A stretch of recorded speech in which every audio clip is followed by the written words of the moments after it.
আসসালামু আলাইকুম, সবাইকে আজকের ক্লাসে স্বাগতম। আজকে আমরা নবম দশম শ্রেণীর লগারিদম ও সূচকের একটি গুরুত্বপূর্ণ ম্যাথ শিখব, যেটা প্রতি বছরই কোনো না কোনো বোর্ড পরীক্ষায় চলে আসে। তো চলো আমরা দেরি না করে শুরু করি। ম্যাথটিতে দেওয়া আছে log root over of 27 plus log 8 minus log root over of 1000 divided by log 12 minus log 10। তো আমরা প্রথমে লগ রুট ওভার অফ 27কে একটু ভাঙিয়ে নেব। আমরা জানি 3 এর উপর কিউব এটা দিলে 27 হয় এবং তার উপর রুট প্লাস লগ 2 এর উপর কিউব দিলে 8 হয় মাইনাস লগ 10 এর উপর কিউব দিলে আমাদের 1000 হয় এবং তার উপর রুট ডিভাইডেড বাই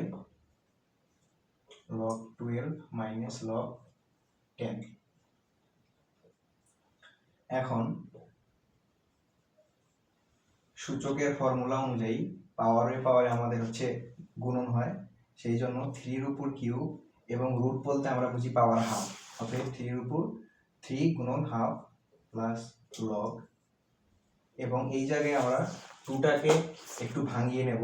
2টাকে আমরা রুট ওভার অফ 4 লিখতে পারি, 2কে রুট ওভার অফ 4 হিসাবে লিখবো এবং তার পুরোটার উপর কিউবটা লিখবো মাইনাস লগ 10 এর উপর কিউব ঠিক থাকবে এবং উপরে যে রুটটা আছে ওটা থ্রির সাথে গুণন অবস্থায় চলে যাবে divided by log 12 minus log 10। এখন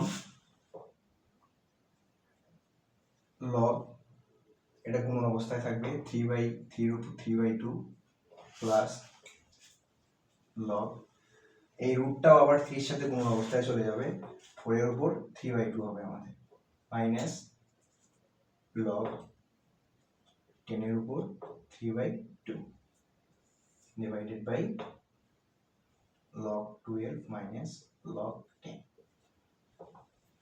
আমরা জানি লগের সাথে যে সংখ্যাটা থাকে তার উপরে যদি কোনো পাওয়ার থাকে সেটা সামনে গুণন অবস্থায় চলে আসে, অতএব 3/2 log 3 plus 3/2 log 4 minus 3/2 log 10 divided by